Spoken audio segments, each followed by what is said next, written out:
everybody, and welcome to a brand new episode here on 1950's Farm. So, last episode, collected the rest of the bales, and we scooped some poop. Today, we have got another job that is required for us to do, and we just need to move this trailer out of the way a little bit. I'm going to need the trailer again anyway, I would imagine, but just move it out of the way for now. Yeah, so today we've got a different job today. Luckily, otherwise the videos would be very boring if they were just the same thing time after time. But yeah, so today we are going to be needing this little thing. It's time to start getting some muck spread on the wheat field because that's coming soybeans next year.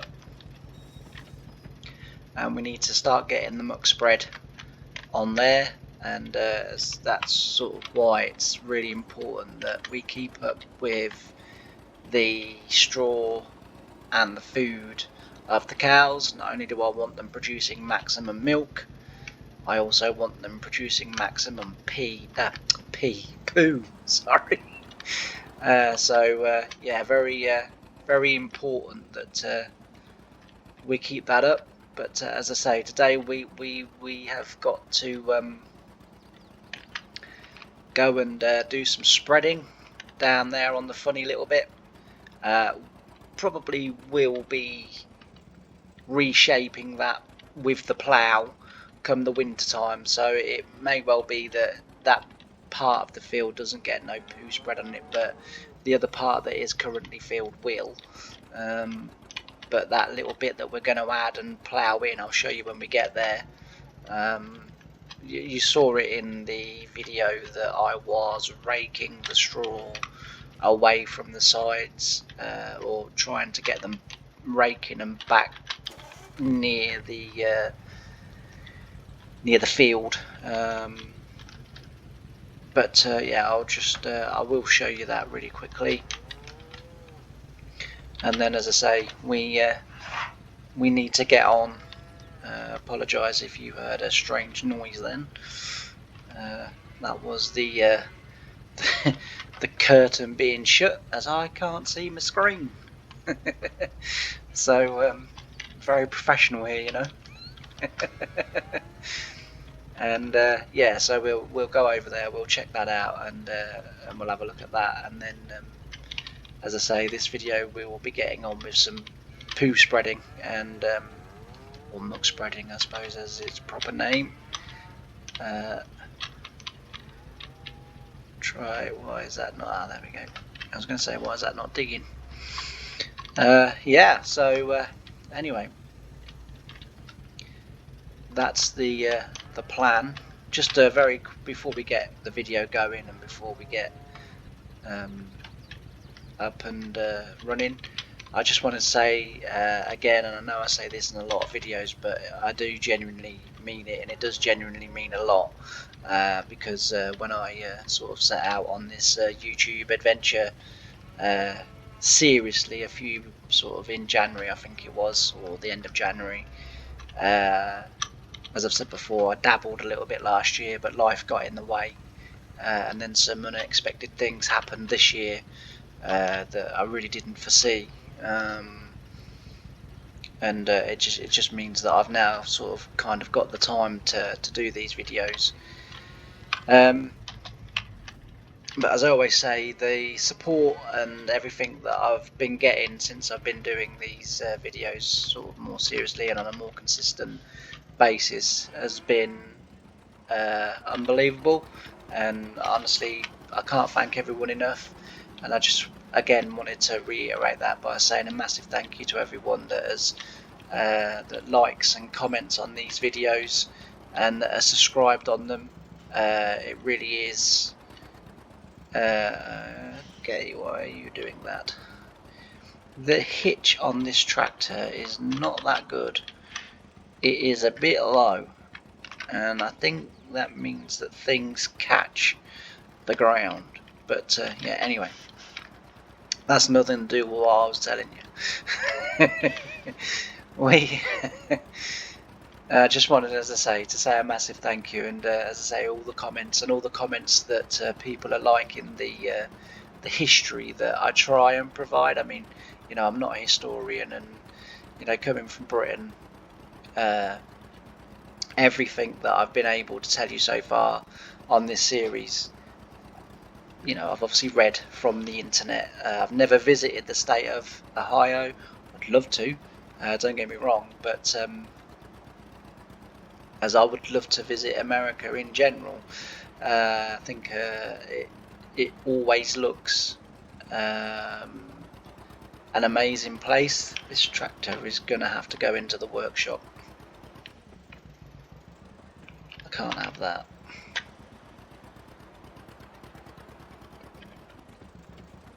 I can't have that at all. That's aesthetically looks very terrible, doesn't it? But I didn't know that was going to do that. To be fair, I did test that muck spreader, but I tested it on, it was either the Porsche tractor or the Ford N. I can't remember now. It's part of the Porsche pack, so it probably was the Porsche tractor.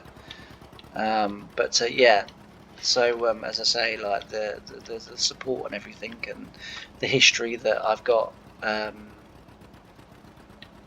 that I've been able to sort of spread in these videos has come just from not only an interest, as I say, when I first read about the American government, giving people subsidies, to get them farming and to get, sort of feeding the free world and everything. I mean, you all know that history anyway, because I've said it before, but that sort of enlightens my interest in not only Ohio but also as well sort of America in general. Now, in that raking video,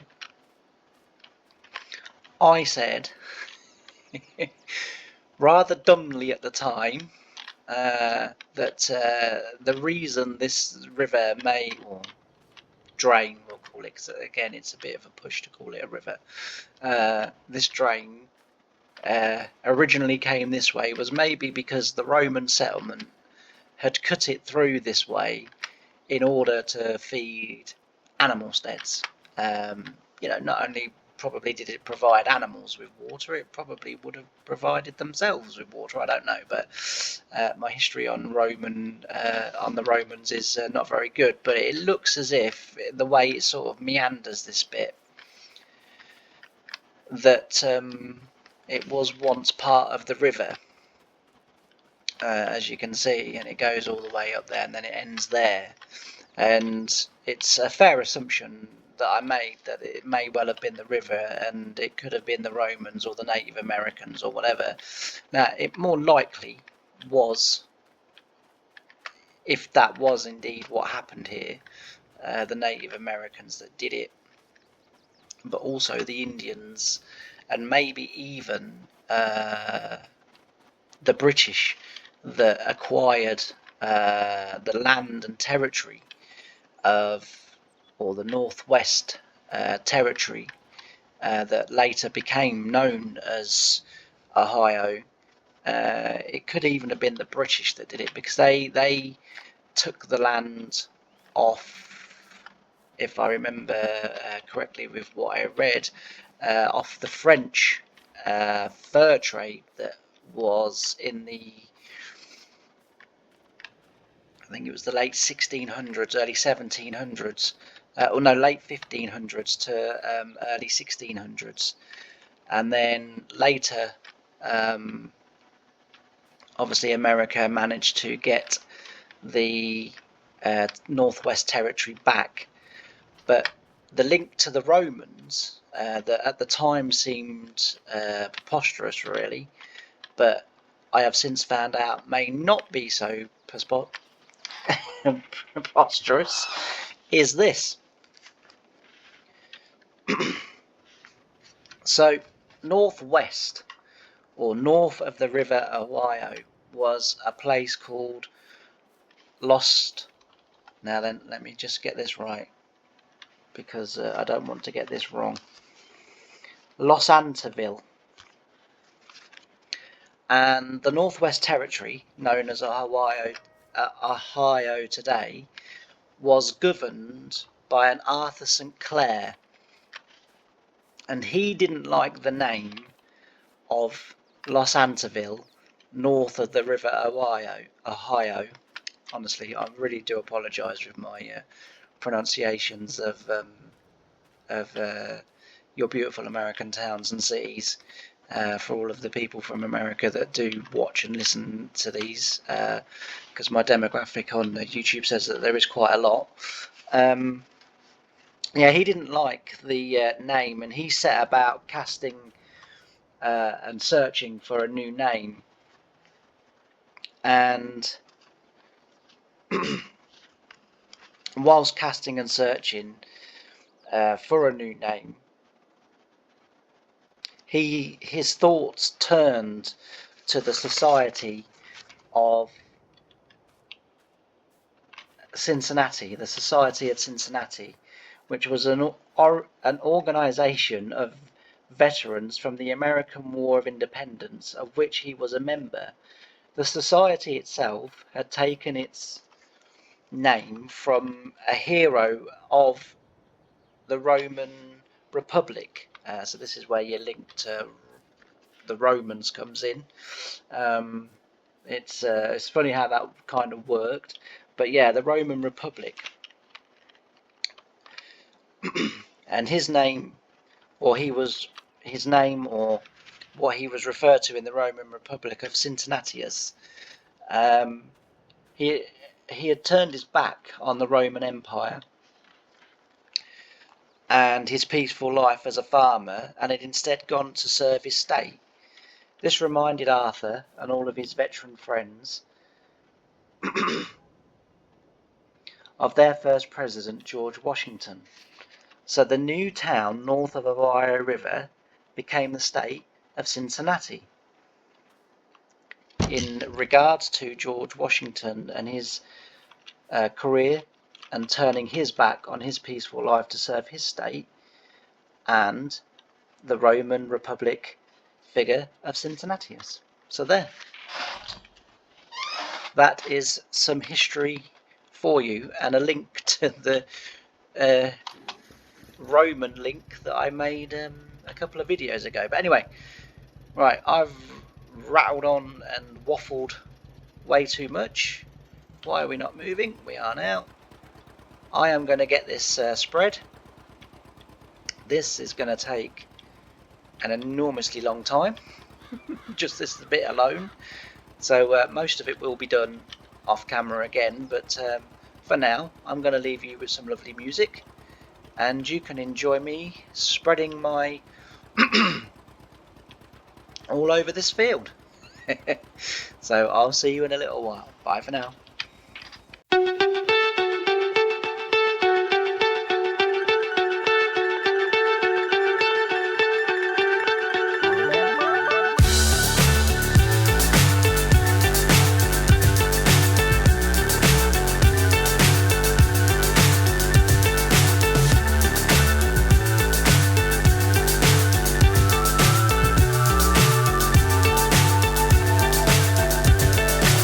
So high I'm hypnotized. What's up is down, what's left is right. Chasing stars and holding you. I can't see the end, but we'll see it through.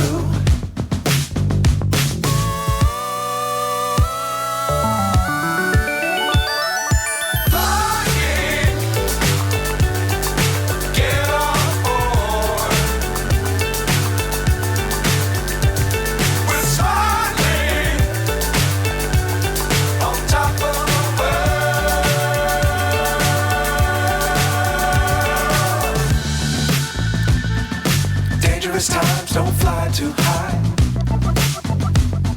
Be sure to keep the ground in sight. Fly forever if you keep it tight. Love the world but keep the sky on your mind.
And I'm back. Well, I hope you enjoyed the music. And as you see, we spread the muck. And we've got the other pile now to do. But I will do most of that off camera because I think we've seen enough spread today, haven't we? So yeah, that will be the next episode as well. Probably we'll come back because I don't think I've got anywhere near enough muck there to do the rest of that field. But no doubt there'll be some more in the cow barn, and then we'll be able to do some more. But just very quickly, as I said before, I apologise about the Roman history bit. I was reading that, I didn't memorise it, which is terrible because I wanted to get the names right. That was why it was a bit sort of sounded like it was being read. That's because it was. As I say, I wanted to get the names right. But as always, thanks ever so much for all your help and all your support and your likes and comments and subscribes. If you haven't already, please don't forget to do it. It really does help my channel. And all that's left for me to say is thanks ever so much for joining me on this video. I've really enjoyed your company, and I'll see you next time. Bye for now.